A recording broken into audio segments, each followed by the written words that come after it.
Is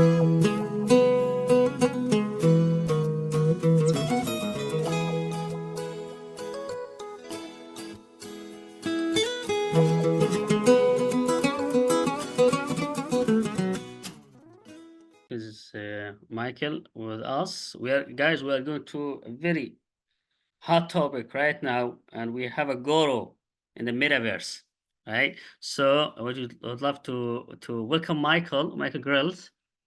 Hello, Michael. How are you doing? Hi, Basim. Good.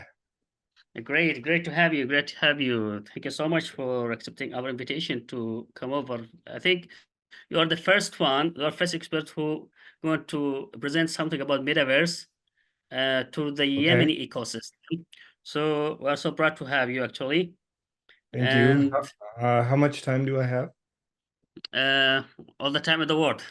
We keep Oh, you waiting. oh, So, careful, so careful. let me just give the audience our you have like 45 minutes. Okay, so let's Okay. put our up highs. Okay, so let me give our audience a glimpse or brief about Michael. Michael has been making art, illustration, and visual branding for video game makers, design agencies, magazines, publishers, and video directors worldwide since 2000.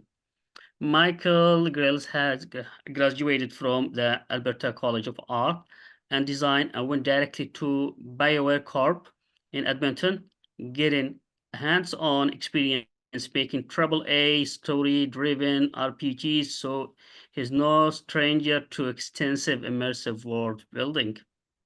In 2005, he went independent and worked as an illustrator and art director for some of the biggest brands in the world, including Google, Cirrus, XMM, Virgin, and more. Not only that, but he's also has his name on over 22 different games title. What are the gamers, right? What are the gamers? They should be excited to have you here. He lives in Calgary with his wife and two teenagers and love bike riding, martial art, kits, and camping with Pamphlet of the back door.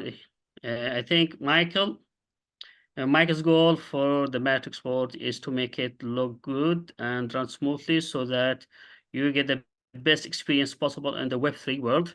I know a few friends of mine themselves like spend thousands of dollars buying some kind of retail stays on the metaverse. Okay, Mhm. they're hoping for the best in the future, but you're here to answer. Is it gonna be worthy or not?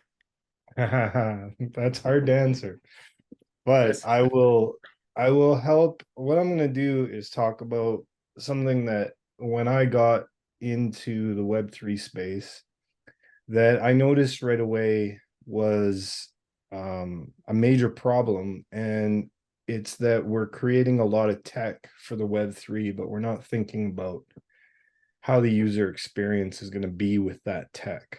So being a video game maker, um, all we think about is user experience and how the game feels to players and the different types of audiences that are out there. So my presentation is more about user values and understanding that just because you build it doesn't mean that people will use it or enjoy using it.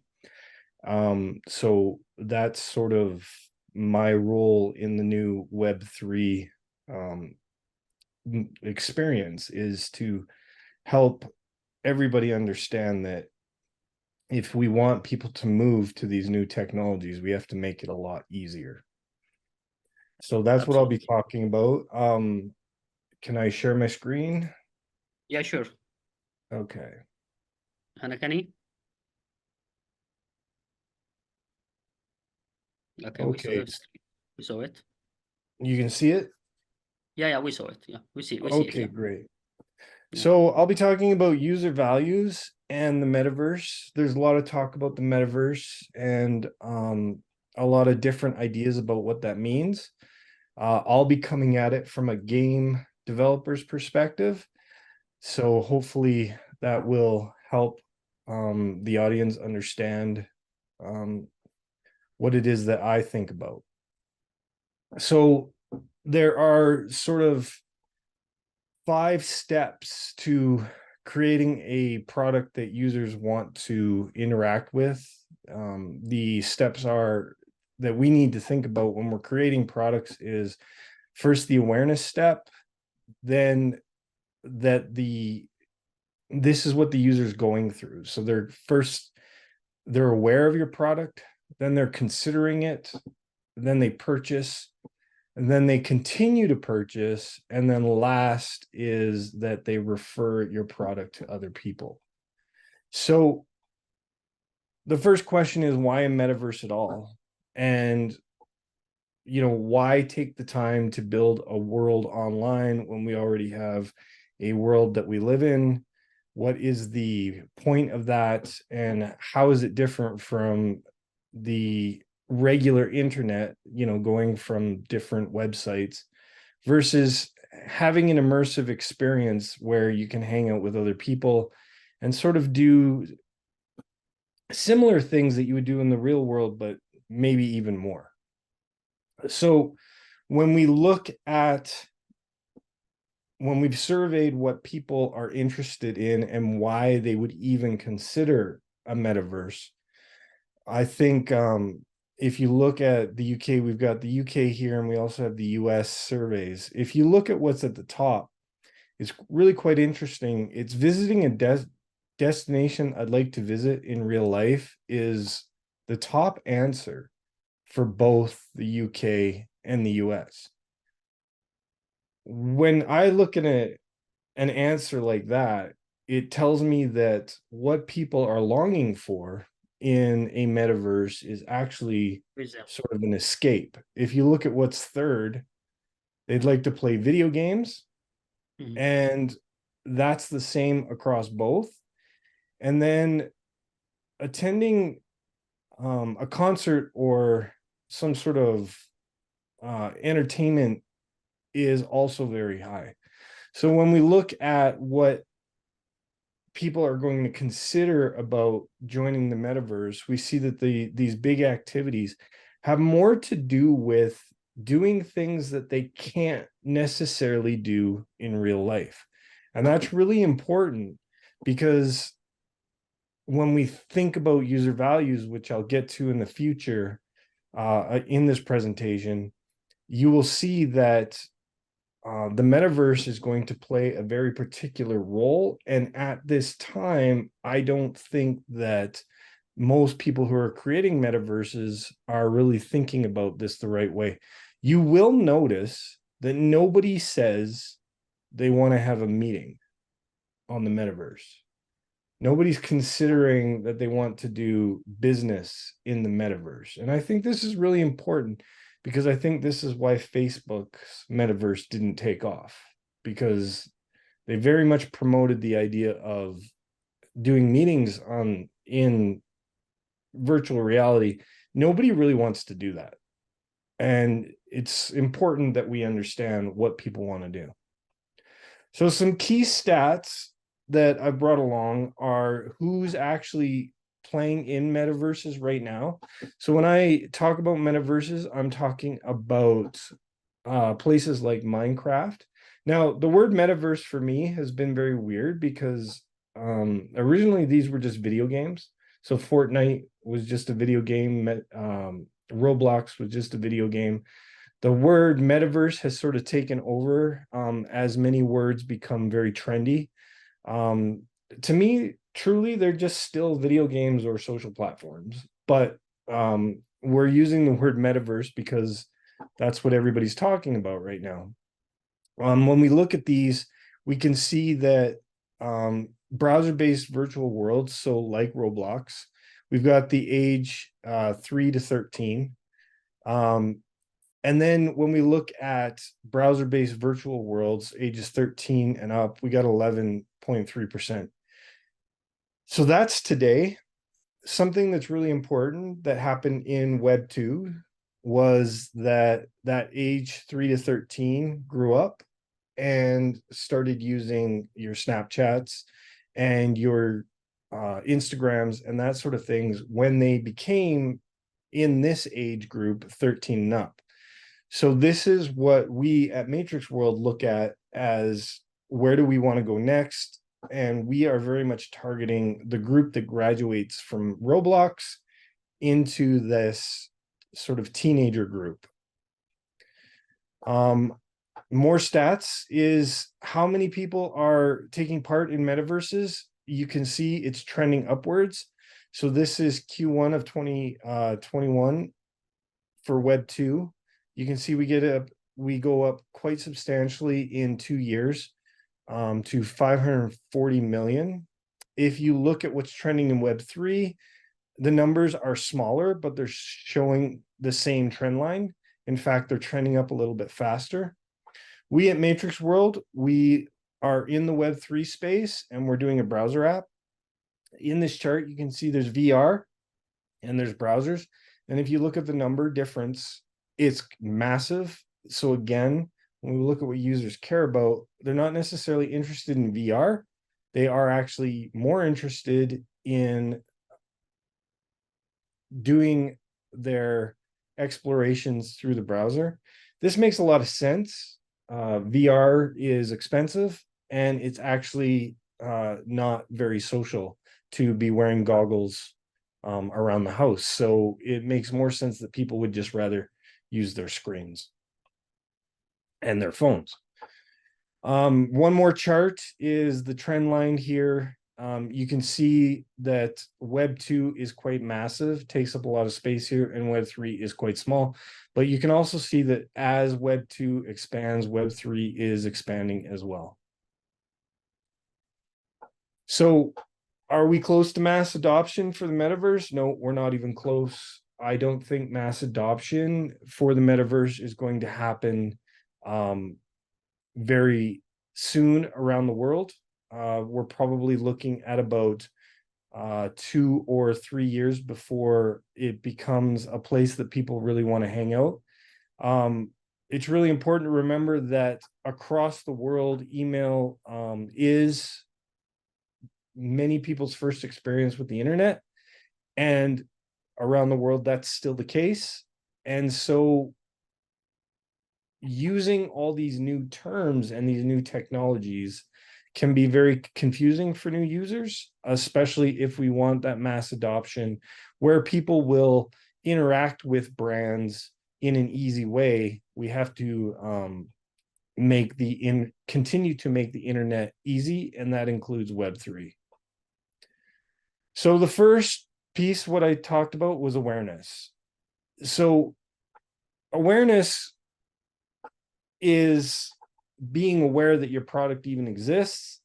There are many competitors to the metaverse. And when I talk about competition, I'm talking about time, competition for people's time. So I've given a ton of examples here of different things that people are interested in doing with their free time.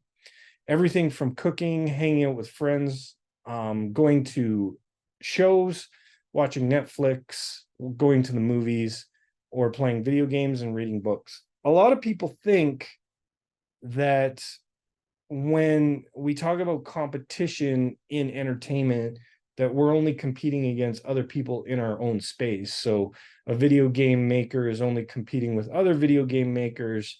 A web e-commerce site is only competing with other e-commerce sites. This just isn't true. What people are competing against is anything that takes up people's free time. And so this awareness piece is really important. You have to make people aware that you exist. And the only way to make them aware is to be absolutely compelling. And so whatever you're offering in the metaverse, if you're going that way, is that you have to do something absolutely compelling that is more interesting than going to YouTube or watching Netflix or playing a video game. And the way to do that is to first sort of have an interesting art style, something that grabs attention, and then you have to show the benefits of your product in a way that explains to the user how much value they're getting for their time. And the last, and this is really important, something I truly believe, is that you have to be out of this world. A lot of people are looking at the metaverse as, let's recreate the actual world. That's not what people want. People want to actually take part in the real world as part of their free time. The metaverse needs to be different, out of this world. And when I say that, you can use examples like sci-fi or jungles or fantasy. That's where people want to spend their free time when they want to escape the real world a little bit and take some time off. So something I think is really important, when I got invited to Matrix Labs to work on the product, I started doing research into Web3, and all these words come up that are really weird and hard to understand. But the people who are creating Web3 use these words as a selling point. And I think it's a real problem, because most of these words, the general public has no understanding of what they mean. And if you continue to use these words as part of your front end presentation in the Web3 space, you're going to find that you're losing a lot of potential revenue, because people don't have time. Again, we're talking about time, nor the interest to learn these difficult concepts. A really good example is this game called CryptoKitties, which has been very successful for the first Web3 crowd. But when I talk about that first crowd, I'm talking about the people like us who are interested in technology and will actually learn the terminology to try and take part. But they're not a huge source of revenue in the long run. Your general audience is always the person you want to make aware of your product.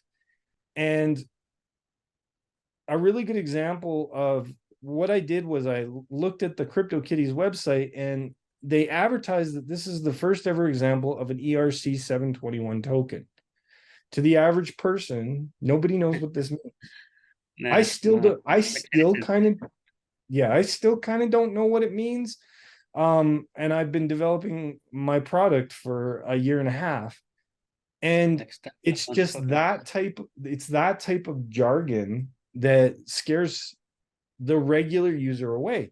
Because when they look at this, they go, well, I'd love to take part with these cute cats. I'd love to play with this. I'd love to understand. This is very compelling art. Having these cats the way they are is very interesting. But then you throw this in and they go, what do I have to know for this to matter? And as soon as they start to ask themselves that question, they're actually stressed out. I've witnessed stress in my products for the past 20 years. When a person stresses out, they stop taking part in your product. If they don't know something, they stop using it. Mm. So what we have to do as creators is we have to help the user understand the value of evolving to Web3. And right now, nobody is doing that. And this, as an industry, we have to start to help them understand this. So now awareness, understanding is starting to seep through. So what makes a user start to consider your product? So something that I've been helping my team understand is that just because you build it doesn't mean they will explore it. You have to be compelling once they enter your product. So this is a really good statement. Never assume that visitors to your brand venue will naturally explore the entire venue in search of their desired objectives.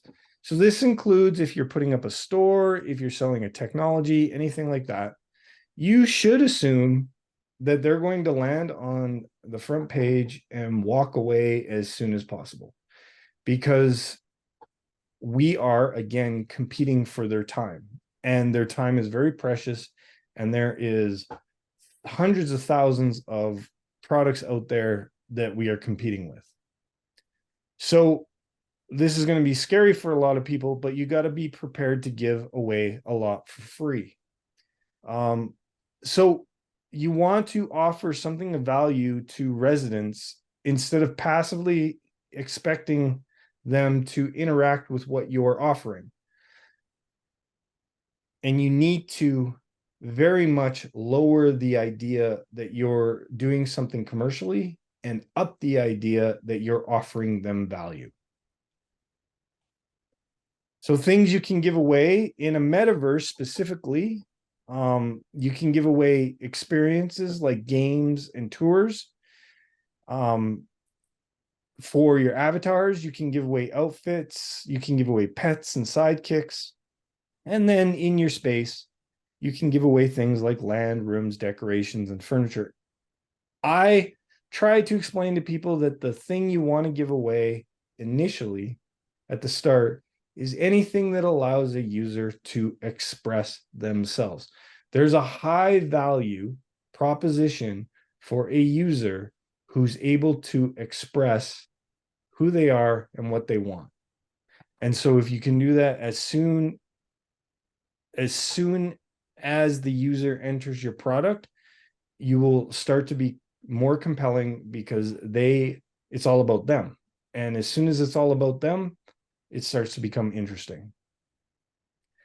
Reddit did a really good example of the NFT sale for users, the best that we've seen so far.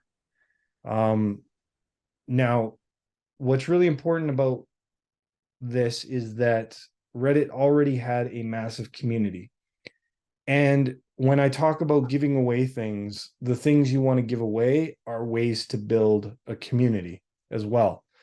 And when you look at how compelling their offer was, you'll notice that there is no jargon in these features and benefits. So everything here is very much speaking to the average person. Reward the community, unlock special features, all things that a person can understand very quickly based on their values in real life. Empowering the community, using points, and then owning your reputation. Again, back to it's about me, the user, and not about the technology.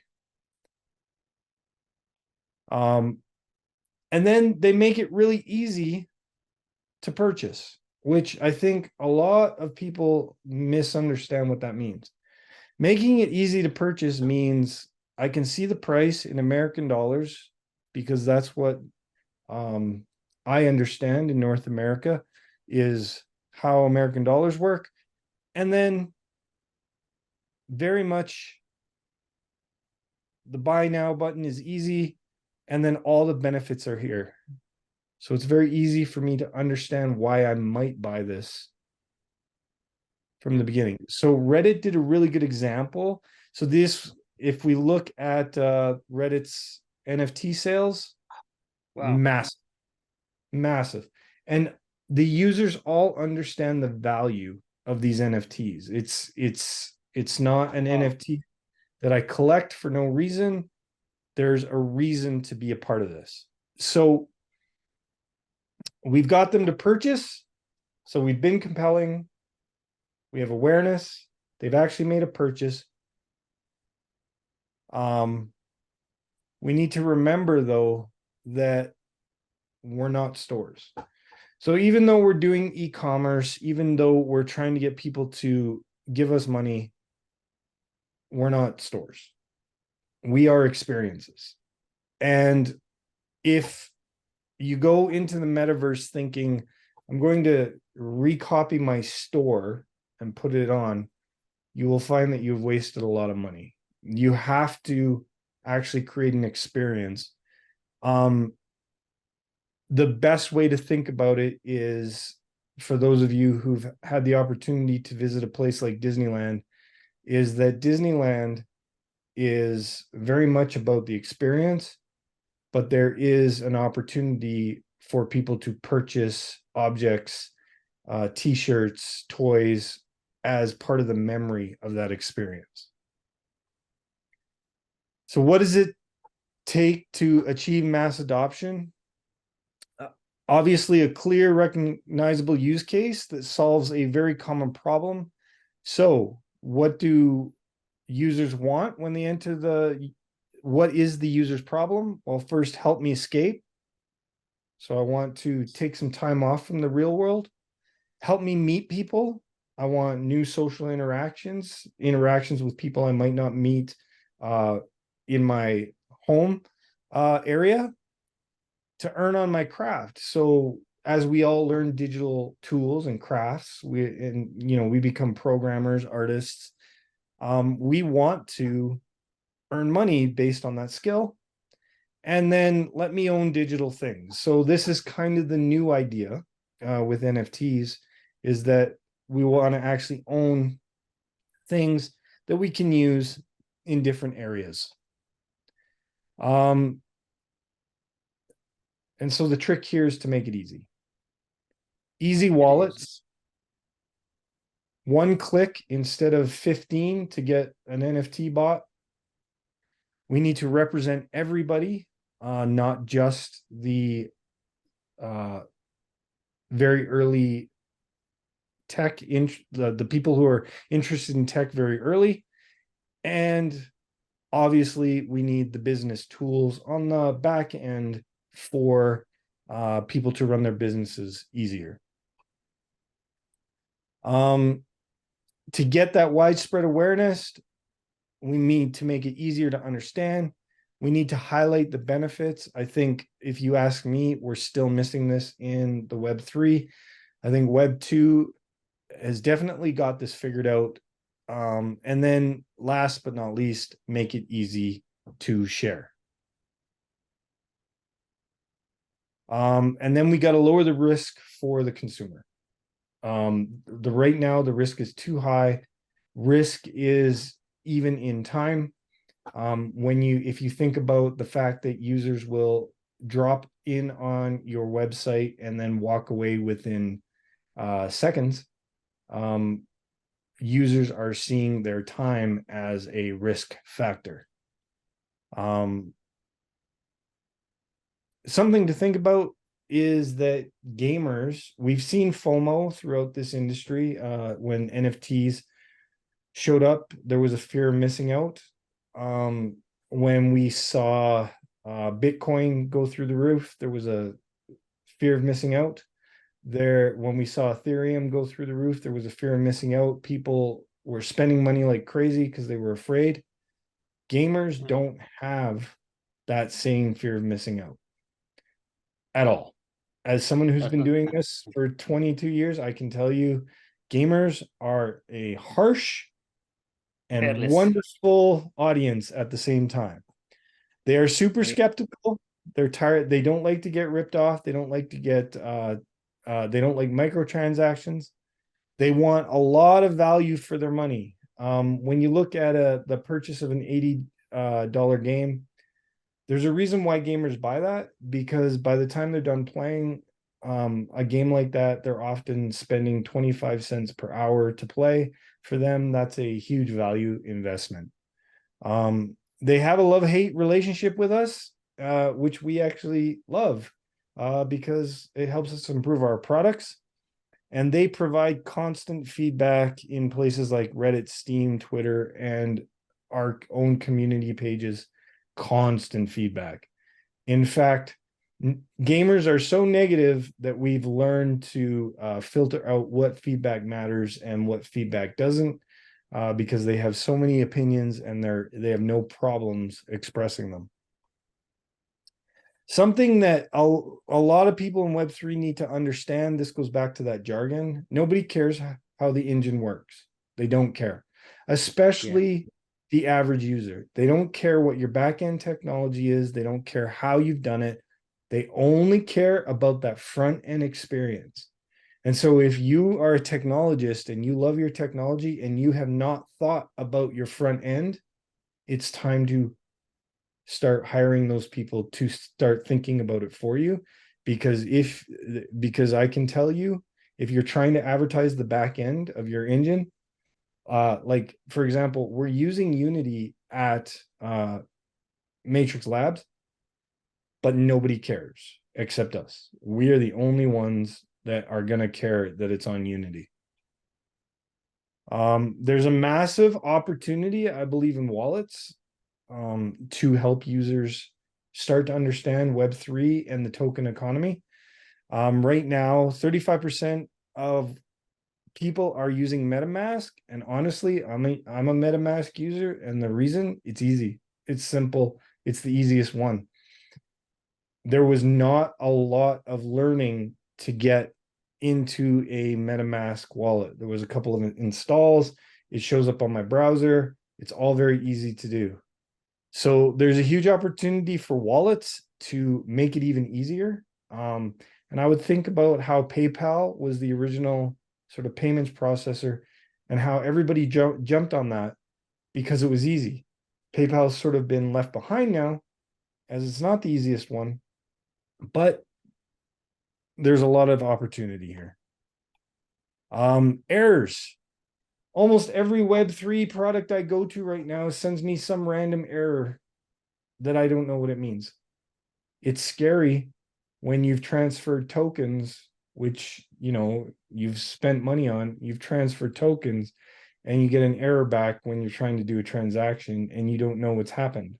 And so, you know, I'm tech savvy, so I go explore the Ethereum network to see if my transaction worked, but there's a lack of technical support. There's a lack of understanding of what the error means. And this is hurting Web3 right now. It's really slowing the movement of the technology forward for the masses.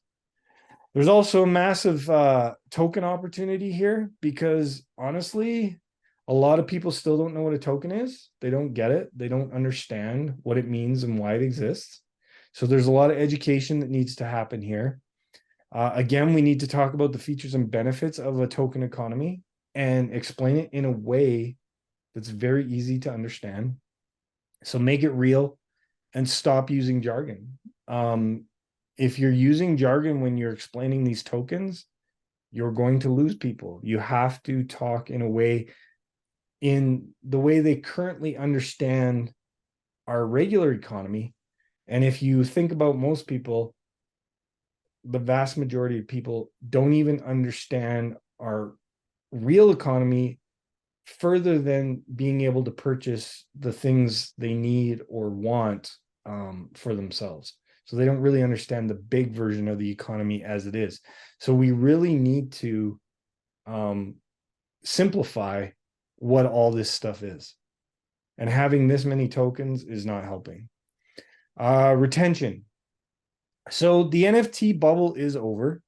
This is what it looked like, sort of how it charted over the last year. And so what I like to tell my team is that we're right here in this, it's time to create value stage. So Web 2 did the exact same thing. The chart looked a little different, but it was very similar. There was a massive bubble of investment in Web 2 products where everyone got excited about Web 2, but they didn't know what to build. And then Facebook came along, MySpace came along, and they created value. They created value in the sense of a social network. And we've sort of seen many players, many players come into Web 2 space and create even more value. So this is where we're at with the Web 3 is we're right at the beginning. If you ask me, Web 3 sort of starts here. All this is experiments that a lot of money transferred, but not a lot of value was created. So for the common user, what is value? Well, value actually can be broken into, very simple 5 areas, which is we value our family, we value our friends, we value our prestige, we value our work, and we value our recreation. So at Matrix, we're focused on the recreation portion of it and a little bit of the friends and prestige portion of it.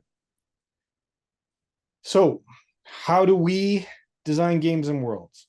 Again, go back to starting with your users and focus on them and their stories. Your story is not important. Matrix World has 3 user profiles that we're interested in. Landowners, these are our initial investors. So these are the people who actually had the FOMO. These are the people who, they bought the NFTs. They want to take part in the future Web3 economy, and they're hoping to get some earnings back on their initial investment. They're a very important part of our economy and some people that we think about all the time. The next is our crafters. So the metaverse will not be built by one company alone. It will be built by all the people who take part. And if you think about how Web 2 got started, let's start with Web 1. When GeoCities came out, hopefully many of you know what that is. It was the initial opportunity for people to create their own websites. They didn't have to know anything but a little HTML, and they could build anything they wanted on their geo site. This is going to be similar in the metaverse. Is we have to make it easy for people to craft experiences so that people can come along and take part as players in those experiences. And so players is our last profile. And truthfully, this becomes the most important, because if you want to inject revenue into your product, this is where it's going to come from. Gamers are not investors. I think the current sale of, Web3 for gamers has been, you get to own your assets. Gamers don't care about that. A really good example is, if you look at people who play football, they play as long as one person has a ball. Not every player on the field needs to own a ball to be to have the ability to play the game. And that one person who owns the ball is owning the ball so that they can gather their friends and play at any time. So when we look at board games and card games, what you'll see, Magic the Gathering is a really good example of another way of explaining this, is that the players play first, so they're interested in the experience, and then they end up collecting things around that because of their love of that experience. So again, if I go back to the football players, they start collecting jerseys of the teams they love. They start to, the person who owns one ball starts to own a number of different balls. Then they start to buy soccer nets and all the different tools to make that experience better. But they start by playing first. And this is true on the internet, and all the different experiences we can give people is they start by playing first, and then they start to make purchases out of the love of that experience. When it comes to UX, less is more. So currently, with new developments in Web3, I see the same mistakes that early Web2 was making, is that they're putting way too much on their websites, and it's making it hard and confusing. The other thing is, language evolves, and so does iconography. And currently, our iconography on the web is very easy to understand. It's working across the world, so we do not need to reinvent the icons. Use the same ones. People understand them. Just because we're Web3, we do not need to evolve the language. Same with gaming. Start using classic gaming symbols, things that people understand. Everybody understands that this is a weapon. Everybody understands that this means how many lives you might have next. These are abstract concepts that we make concrete by putting the most obvious symbol with them. And then when you do have to use new symbols, be prepared to explain what they mean. Anybody looking at this symbol right now, unless you're interested in technology, has no idea what this means. And then last, be obsessed with optimization. If your experience is clunky, you will lose people in seconds. You have to make it feel as seamless and easy as possible. Again, make it easy to buy. So where should your priorities be? We actually have this written in our pillars that our users are our priority. And the reason we have it written down is because many people believe that they're creating experiences that, while I would like to do this, so everybody else would, that is not necessarily true. So, excuse me, think about your user, listen to their feedback, and give them as much value as you can. When you're working with your partners and clients, you have to show them the opportunities. In our case, what we have to do is give them a market. There's no point in inviting people into a system unless there's a market for them. And then we have to help them prioritize these experiences instead of prioritizing, for example, maybe sales. They need to prioritize the experience, which will lead to sales. Prioritize UX. So put on your staff designers and artists and crafters, as well as community administrators, people to listen to your community. We have a community administrator who tells us how our community is feeling at all times, as well as helps them get through any technical hurdles when dealing with our own products. With developers, we got to give them support. And this, I cannot understate enough. Clearly document your SDKs and your experience for your developers, because they will not last long if they cannot solve their problems using your product. You got to document it. You got to over document. You got to give tutorials and explanations so that they can build experiences fast. So keep it simple. Stupid is what I live by. And I can tell you, I consider myself very stupid, and I make all my designers and team members speak to me as though I was brain dead. We have certain pillars of success for Matrix World. So the first is we're trying to build a society first and foremost. A society that can exist online and work together. And then we create experiences for them. To build that society, we create experiences. Those experiences must be out of this world. Eventually, they will have the opportunity to trade everything. And that experience, every experience must absolutely be frictionless. So that's everything from frame rates to how many clicks they have to click to do a task, everything.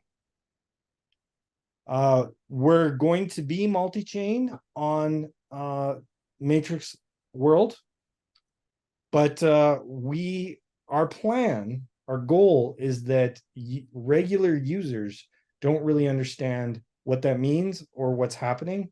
They can just show up with whatever token they like or trust the most, and that we can utilize that and make that experience seamless for them.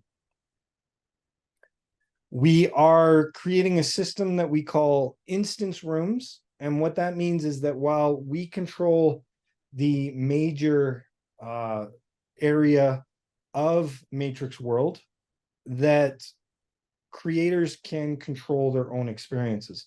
So we don't, as a team, have to help a creator optimize their experience. That will be on them. This is similar to how Roblox works. But they can hook into our system and that experience will be seamless. And as users explore the Matrix world, we will make sure that that is seamless and easy, but your own experience will be up to you. We share our avatars with everyone. Every online world needs avatars. You won't be successful if you think that people will show up and not want to express themselves. In our case, experience makers can leverage them. There will be an SDK to hook in your avatars, our avatars into your experiences. And there'll even be an opportunity to make new ones for creators as we go into the future of the product. So last but not least, you want referrals. You want people to tell their friends about your experiences. So the way we're doing this, making it easy, is one URL entry. So basically what we're saying is Web 2 already exists. We need to leverage that. One of the biggest things of Web 2 is sharing URLs, images, thoughts, and ideas. So what we've said is you will market your own experience, but be part of a larger community. So by marketing your own experience, you're marketing Matrix World. We are going to market your experience as well, especially if they're interesting, because that's how we develop that community, make it out of the world, and give people the easiest experience. This one URL entry, the idea is that if you created an experience, all you would ever do is advertise your own experience. People would show up because it's so compelling and interesting. And then once they realize that it's part of a bigger thing, they start to leverage that. With all that said, nobody's perfect. Web3 is at the very beginning stage, like I said. We've had our bubbles. We're at the start.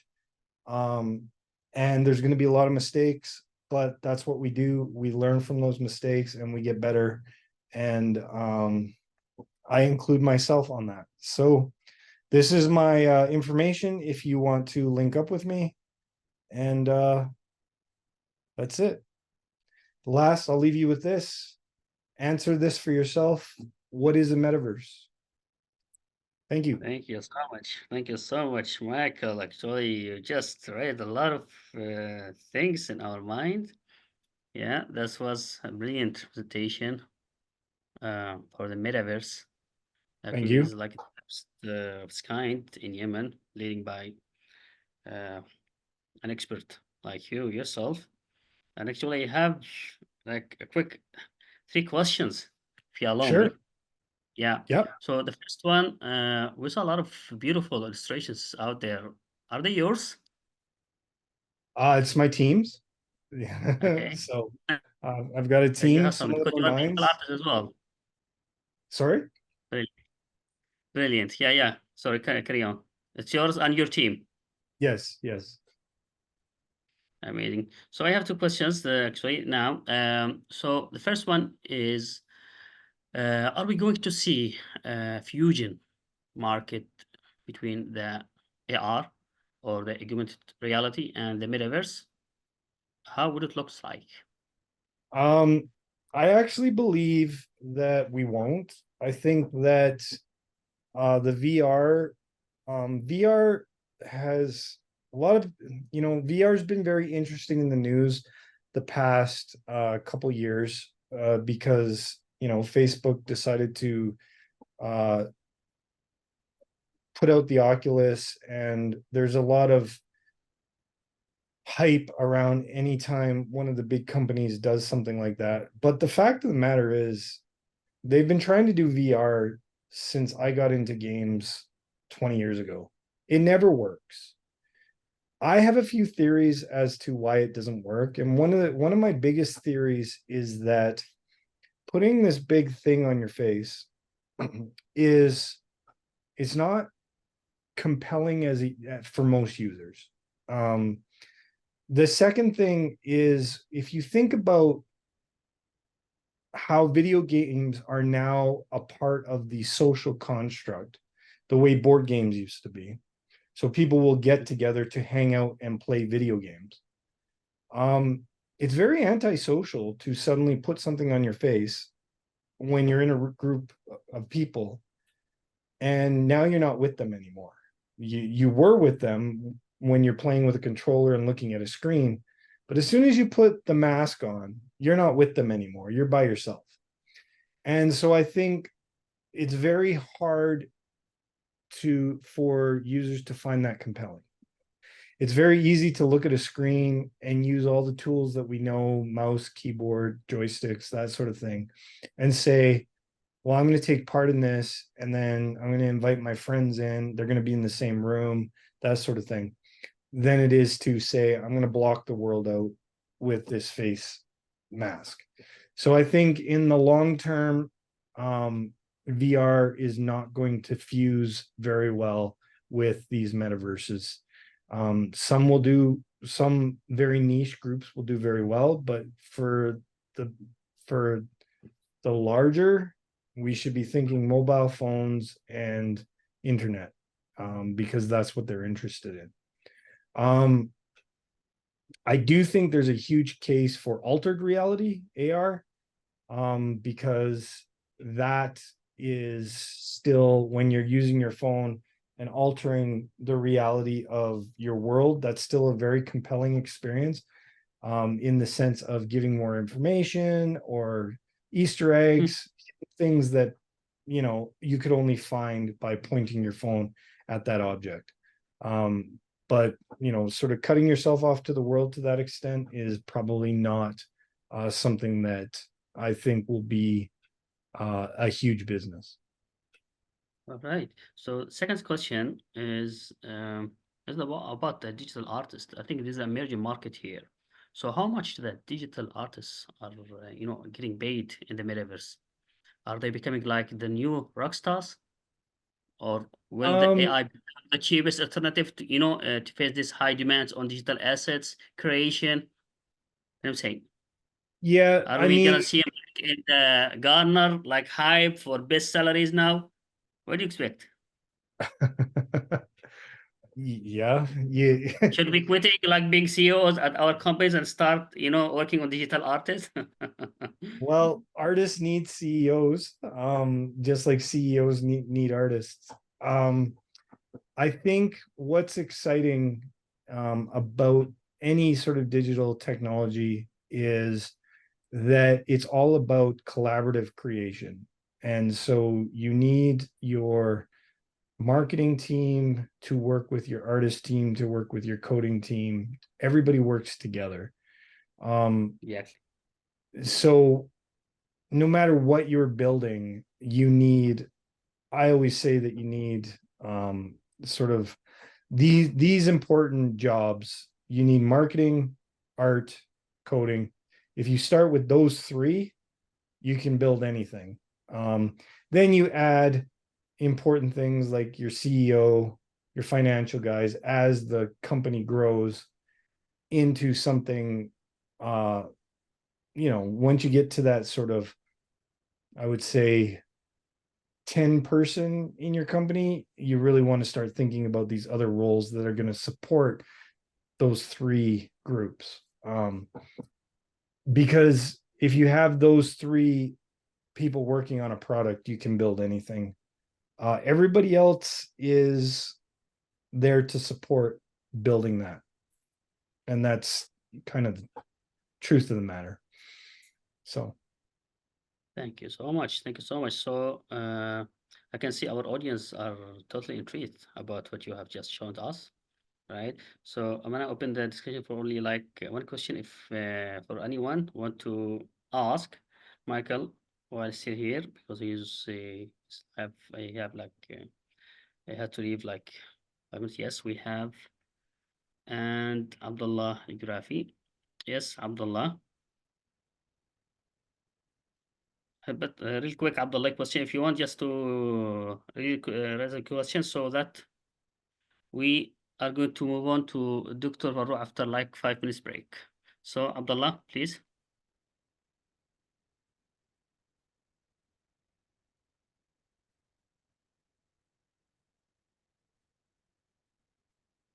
You want to just read the question? I don't know if you got questions or type it or something. I can see two questions here. Yeah, you can see the question from Mohammed Al Adimi as well. If is it related, you can take a peek while I'm seeing. Okay, so Abdullah asked, could we consider serious games, educational games as part of the customer's value? I would say absolutely 100%. If you are interested in the serious game side of things, there are huge opportunities. Remember, one of the things that people in the survey talked about is the opportunity to visit places that they've never been to before. So it's not just entertainment. So why would a person want to visit somewhere that they can't visit in real life? Possibly to just learn about it. So if you can create a compelling experience in tourism, for example, that's a very educational experience. So if you're interested in serious games, maybe you want to train doctors, or maybe you want to get doctors together, you might create an operational game where people can operate, but your goal is to get everyone working together and sort of understanding, what it's like to be in the room, all that sort of stuff, creating those types of experiences. That is there's huge opportunity there. I think in the future, as this technology grows, we will see that people actually want to learn online. Super. Thank you, Abdullah Jurafi. And the other question, we have the other question from Mr. Abdullah Muhammad Al Adimi. It's about is how everyone will benefit helping from this technology.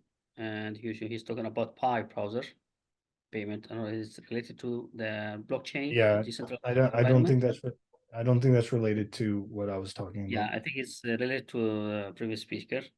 By far, you have put a lot of questions. You have ignited this curiosity about the metaverse. Me myself, I'm gonna start to read more about a few of some of the topics that you have mentioned. All right. I would like to thank you on our behalf of the Mod Cloud, Alibaba Cloud people, and you Telecom to be part of this. And thank you so much. And everybody,